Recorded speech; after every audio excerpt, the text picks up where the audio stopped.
Terima kasih saudara, Anda masih di Suara Unggul Kompas TV. Dan di segmen ini tentunya kita akan membahas soal suara ataupun hasil hitung cepat dari Provinsi DKI Jakarta. Dari berbagai lembaga survei sudah merilis hasil hitung cepat sementara. Kita boleh simak saudara hasil hitung cepat dari Litbang Kompas. Ada 3 pasangan calon yang maju dalam Pilkada DKI Jakarta. Pasangan calon nomor urut 1, Ridwan Kamil dan Suswono yang didukung oleh 13 partai politik dari Kimples, Golkar, PKS, Gerindra, Nasdem, P3, PKB, PSI, Demokrat, PAN, Garuda, Gelora Perindo, dan juga PBB.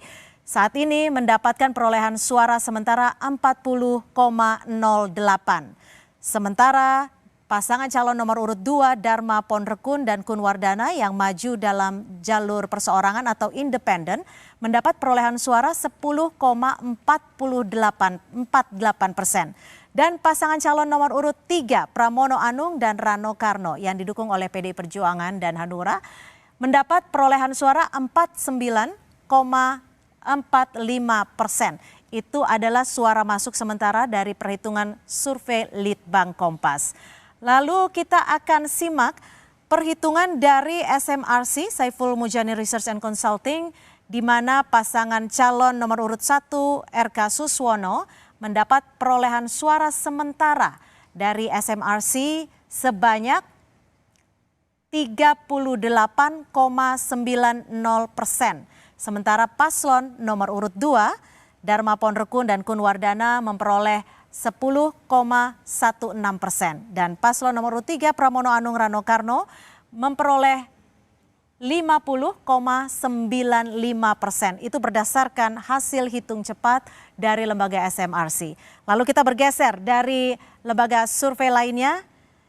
Indikator Politik Indonesia, ada perhitungan yang sudah dirilis dengan suara masing-masing, diantaranya Ridwan Kamil dan Suswono.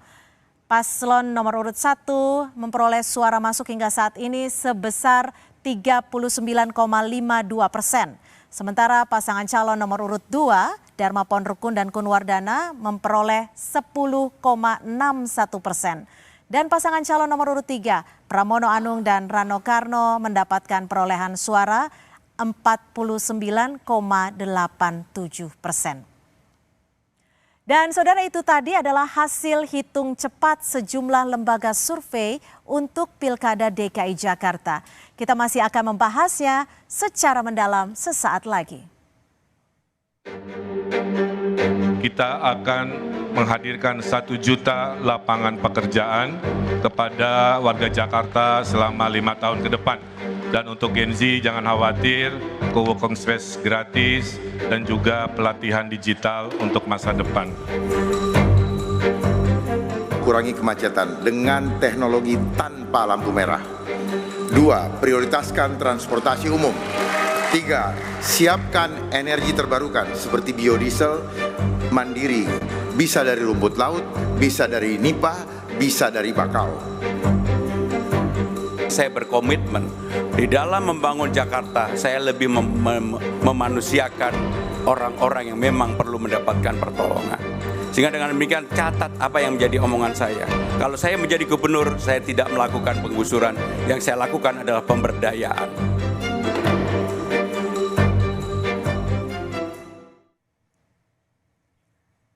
Saudara, hasil hitung cepat SMRC, pasangan Pramono Rano unggul atas pasangan Ridwan Kamil Suswono dan juga pasangan Dharma Kun. Faktor apa yang membuat pasangan yang diusung PDIP ini unggul di hitung cepat Pilkada Jakarta? Kita akan membahasnya bersama dengan peneliti dari SMRC, Mas Saidiman Ahmad. Selamat malam, terima kasih sudah bersama kami di Suara Unggul Kompas TV.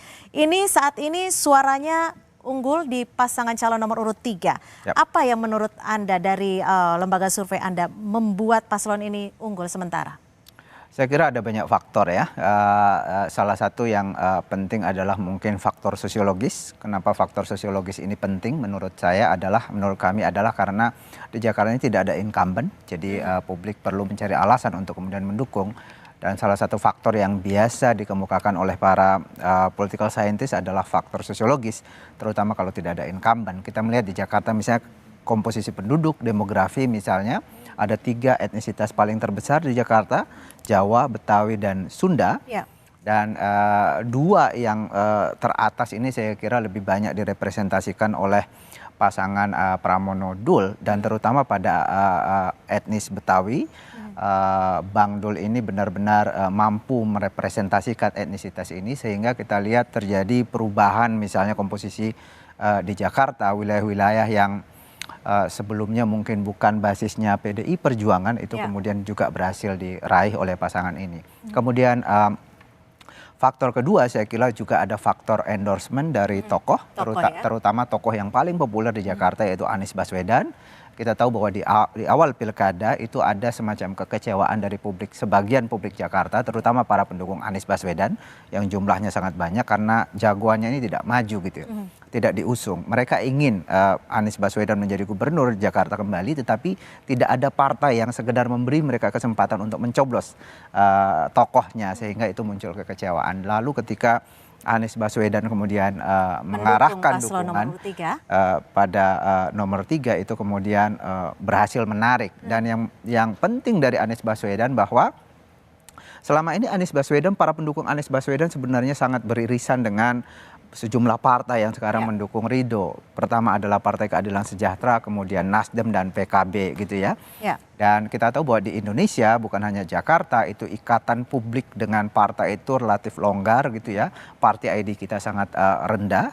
Yang paling utama adalah tokoh. Sehingga ketika tokoh seperti Anies Baswedan itu menentukan pilihan, ini bisa menggerus suara partai. Walaupun partai elit partainya mendukung Ridho, tetapi itu berhasil diambil oleh sebagiannya oleh Pramono Anung yang didukung Anies. Salah satunya misalnya PKS, kita lihat di dalam survei, bahkan di dalam exit poll yang kami lakukan pagi ini, suara PKS yang biasanya solid ini adalah partai kader, tapi di Jakarta terpecah gitu ya, sebagian ke Ridho, sebagian lagi diambil. Prosentasenya terhitung tidak? Presentasinya ya 50-50 lah, itu yang terjadi. Nah, ketika ini terpecah, sementara basis pendukung dari partai-partai, katakanlah kelompok kebangsaan di Jakarta yang juga cukup besar, jangan lupa bahwa PDI Perjuangan juga relatif kuat di Jakarta ya. Sebelumnya itu pemenang pemilu, jadi itu solid. Kemudian kelompok minoritas juga solid ke Pramono Rano, tapi pada saat yang sama mereka berhasil melakukan penetrasi ke basis yang lain. Ini kalau dilihat dari data masuk sudah sebanyak 99,33% dan menunjukkan bahwa Pramono Rano memperoleh 50,95%. Tapi tetap kita masih menunggu hasil hitungan resmi dari KPU Provinsi DKI Jakarta. Namun kalau dari SMRC ini mencatat tidak suara yang sempat swing voter tidak punya pilihan itu bergesernya kemana? Kalau kita lihat dari data ini, kami survei terakhir awal November, waktu itu masih ada 9,8% warga yang belum menentukan pilihan. Kalau kita lihat dari data ini itu terbagi ya, terutama ke pasangan nomor 2 dan pasangan Pramono Rano. Ketika itu pasangan nomor 2 misalnya suaranya sekitar 5,1%, itu artinya ada sekitar 5% ke Dharma Pungrekon, kemudian sisanya itu ke Pramono Anung, waktu itu suaranya sekitar 46%. Jadi ke sini, sementara pasangan Ridwan Kamil, Suswono tampaknya tidak mengalami perubahan berarti. Kalau tadi sudah kita bahas ada perpecahan suara parpol, ada juga soliditas dari pemilih. Kalau yang menguatkan dari pemilih-pemilih ini apa sih? Apakah figur dari pasangan calon kah, tokoh kah, atau memang sudah tertarik dengan program-program yang dicanangkan? Pertama tentu saja figur ya. Kami misalnya menemukan ini Jakarta lumayan unik. Biasanya di dalam pemilihan kepala daerah, faktor yang paling penting itu adalah figur nomor satunya atau calon gubernur. Tapi di Jakarta dengan adanya Pramono berpasangan dengan Rano Karno, ini kemudian rupanya pasangannya ini cukup kuat menarik pemilih, jadi terutama dari etnis Betawi. Figurnya Bang Dul ini cukup mengangkat figur Pramono seperti itu? Iya, misalnya kita temukan bahwa Rano Karno ini selain dia populer, dikenal oleh hampir semua publik, juga disukai, sangat tinggi ya, tingkat elektabilitasnya sampai 92%. Jadi dari seluruh yang kenal, 93% yang kenal, 92%-nya suka.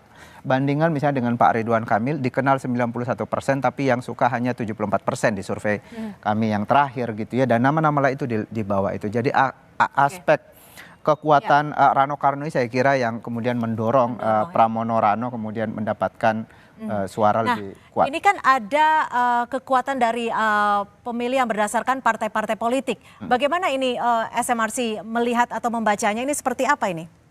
Ya, kita lihat di sini kalau kita jumlahkanlah secara keseluruhan ya kekuatan partai-partai pendukung Ridwan Kamil Suswono di Jakarta itu kan kalau tidak salah sekitar 86% ya, melawan sekitar 14-15% kekuatan Pramono Anung. Dari situ saja kelihatan bahwa Pramono Anung berhasil mengambil ya sebagian suara dalam jumlah yang cukup signifikan dari partai-partai pendukung Ridwan Kamil. Dan kalau kita lihat di sini misalnya PKB yang secara resmi mendukung Ridwan Kamil itu sebagian besarnya berhasil ditarik. Ya. Bahkan sampai 57%. Ya, 57%.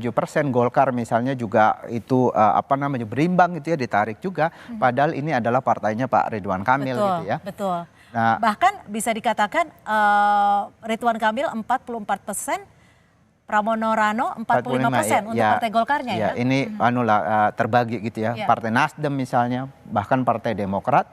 Sementara pada saat yang sama pendukung utama pasangan ini sangat solid ya, 68% PDI Perjuangan gitu. Jadi itu yang terjadi di Jakarta. Menurut saya ini menunjukkan sekali lagi fakta bahwa di Jakarta dan saya kira di Indonesia faktor partai itu tidak begitu penting ya, karena party ID itu sangat rendah gitu. Ketika kita berbicara soal kepala daerah artinya. Ya, betul, bahkan juga presiden ya. Kita menghadapi beberapa kali fenomena di mana partai-partai yang berkumpul lebih banyak mendukung satu figur itu bisa dikalahkan atau setidaknya kompetitif dengan calon yang didukung oleh sedikit partai. Kalau dilihat dari faktor geografis historikalnya bagaimana nih Mas Zaid? Karena kan kita tahu kalau RK itu kan berasal dari Jawa Barat, itu akan mempengaruhi tidak?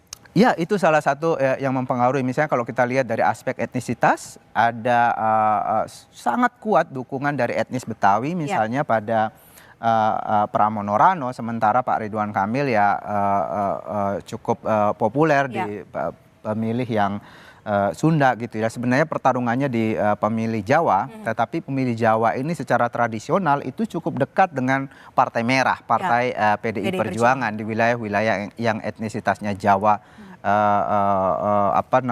banyak gitu ya. Di situ pula PDI Perjuangan biasanya unggul. Oke, kalau kita bandingkan dengan pemilihan Pilpres ini SMRC juga mencatatnya sepertinya ya. Oke, kita coba lihat. Ini exit poll Pilkada 2024 Pilkada Jakarta, pemilihan di Pilpres kan kalau dibanding-bandingkan kan bisa dikatakan seperti ini data yang diperoleh SMRC ya. Ya, ini juga menarik ya. Jangan lupa bahwa di Jakarta ini kan sebenarnya suara Pak Prabowo dengan Anies Muhaimin ketika itu sama-sama 41%, seimbang sebenarnya. Nah, kita lihat di sini, di satu sisi suara Ganjar Mahfud itu solid ke pasangan nomor 3 dan di sisi yang lain berhasil mengambil suara Muhaimin Iskandar ya dalam proporsi yang cukup besar. Pada saat yang sama Prabowo Gibran walaupun tidak berhasil diambil dominan tetapi cukup banyak juga yang diambil. Selisihnya tidak terlalu jauh gitu ya. Jadi saya kira ini yang terjadi. Jadi pasangan nomor 3 berhasil mensolidkan ya basisnya lalu kemudian melakukan penetrasi terhadap Anies Muhaimin yang kalau kita lihat karakter pemilih ini mereka adalah kelompok pemilih yang relatif kritis terhadap istana, terhadap koalisi besar kira-kira secara keseluruhan. Oke, bagaimana dengan pemilih dari generasi ini Mas Zaid? Catatan dari SMRC seperti apa?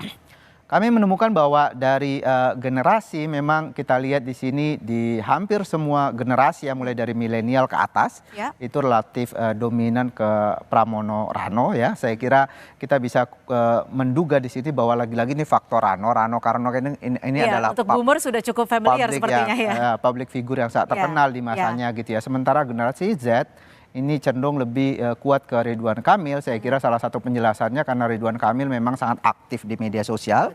Dan bukan hanya dilakukan sekarang tapi sebelum-sebelumnya juga sangat aktif apalagi dibandingkan dengan calon-calon yang lain. Jadi saya kira itu salah satu penjelasannya. Oke, kalau dari demografi penduduk Jakarta jika dikotakan dalam pemilihan DKI Jakarta ini bagaimana? Wilayah maksudnya? Ya, di wilayah memang kita lihat secara tradisional Jakarta Timur dan Jakarta Selatan ini biasanya agak hijau nih, agak Islam gitu. Dan ini bukan hanya terjadi sekarang tapi sebelumnya dua wilayah ini padat penduduknya dan itu biasanya adalah basisnya Masyumi dulu, kemudian P3, kemudian PKS.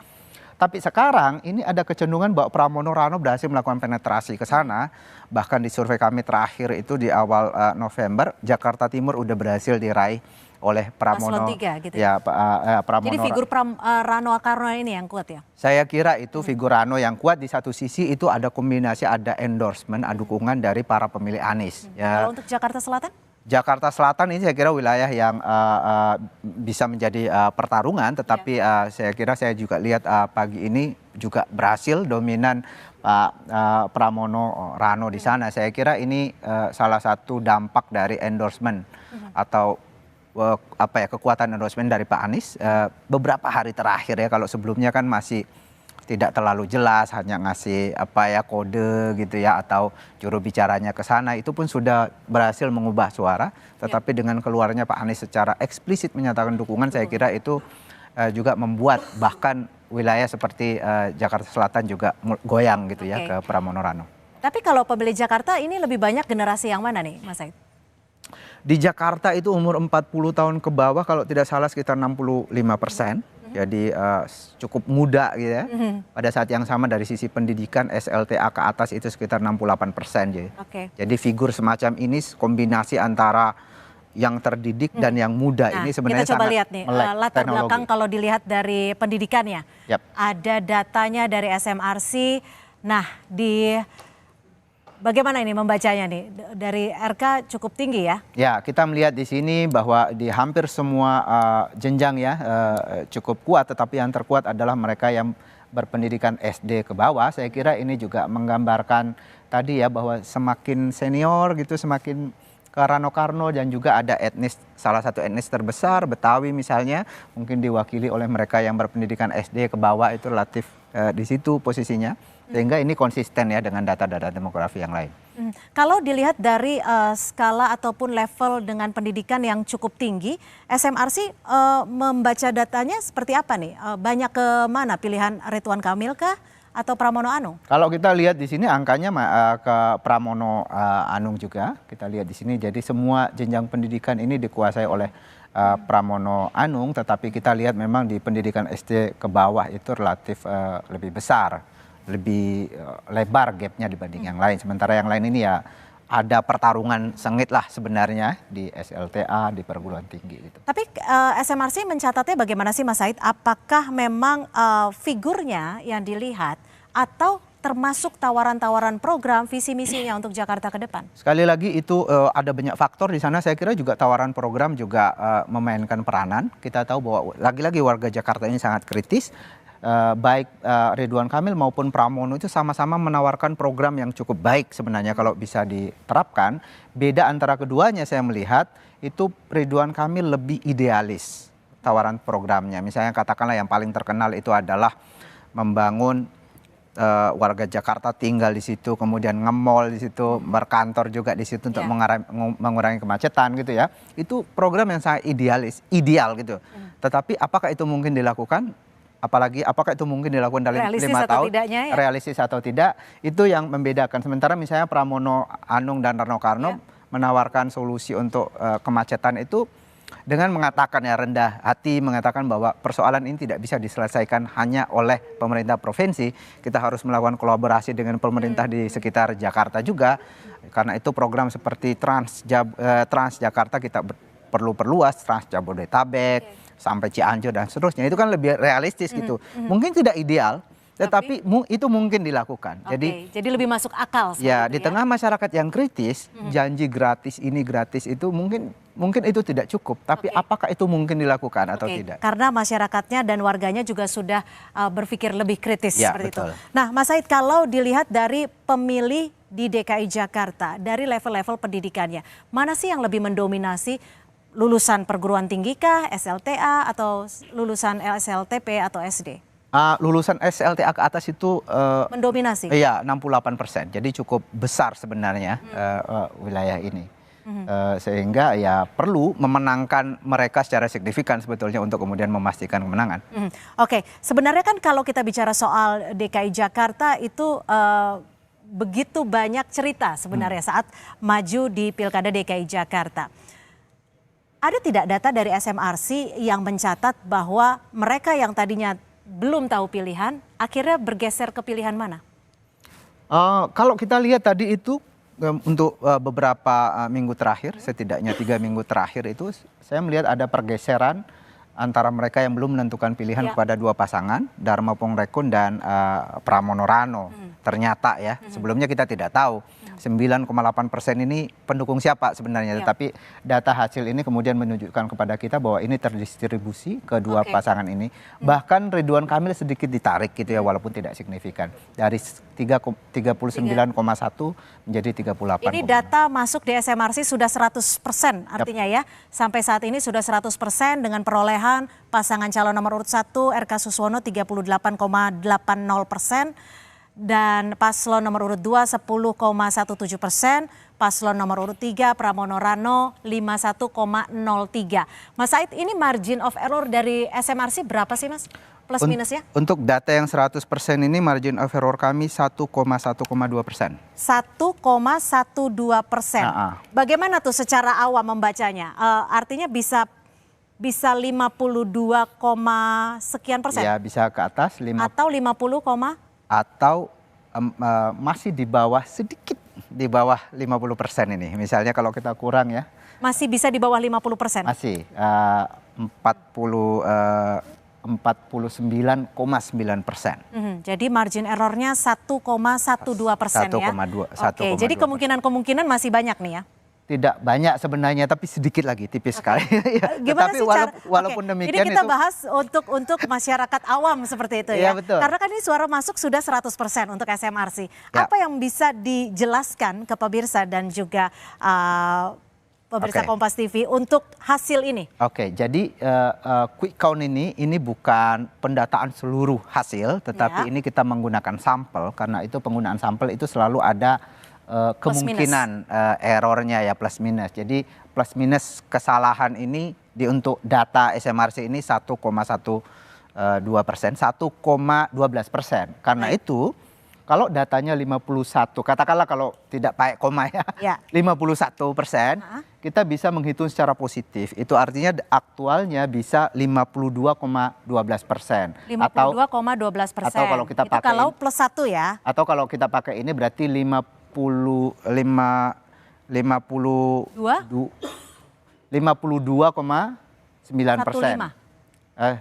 Ya, 52,9%. Kalau kita baca minus, negatif, itu bisa paling mentok itu 49,9%. 49,9%. Ya. Artinya saat ini adalah suara masuk 100% untuk lembaga survei SMRC, tapi tetap kita masih akan menunggu penghitungan resmi dari KPU Jakarta.